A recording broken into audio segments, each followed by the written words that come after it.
করে দেখতে থাকুন, আপনারা ঠিক বুঝতে পারবেন।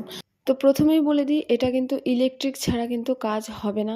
এখানে যে সাদা মেশিনটা দেখতে পাচ্ছেন সেটা ছাড়া কিন্তু সেটাই হচ্ছে মেইনলি।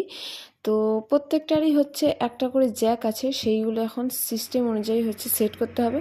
তো প্রথমেই আমি ওটার জ্যাকটা কিন্তু কর্ডের মধ্যে লাগিয়ে দিয়েছি। তারপরে যেই মেশিনটা দিয়ে আমরা অ্যাকচুয়াল কাজটা করব সেটার পিনটা কিন্তু সেই সাদা মেশিনটার মধ্যে কিন্তু আমি লাগিয়ে দিলাম। তারপরে ছাই কালারের একটা চ্যাপ্টা যে বক্সের মতো দেখতে পাচ্ছেন সেটারও একটা পিন আছে, সেটার কিন্তু জ্যাকটা পিনটা কিন্তু আমি সাদা মেশিনের মধ্যে দিলাম।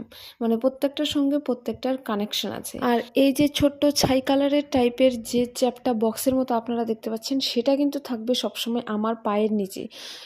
জিনিসটা এরকম যে যখনই আমি ওখানে চাপ দেব তখনই কিন্তু মেশিনটা ঘুরবে, আর যখনই ওটা চাপ দেওয়া ছেড়ে দেব তখনই কিন্তু মেশিনটা অটোমেটিক বন্ধ হয়ে যাবে। তো এখানে 1 2 3 লাইট জ্বলে গেছে। তো ফাইনালি সব সেটিং করা কমপ্লিট। এই যে আপনারা এই সাদা মেশিনের মধ্যে কিন্তু নীল একটা সিম্বল চলে এসছে, তার সব সেটিং আমার কমপ্লিট। না, এখনো হয়নি, আর একটা জিনিস তো এখনো বাকি আছে। তো ওই জিনিসটা লাগাবো, তারপরে মেশিনের পার্টটা কমপ্লিট হবে।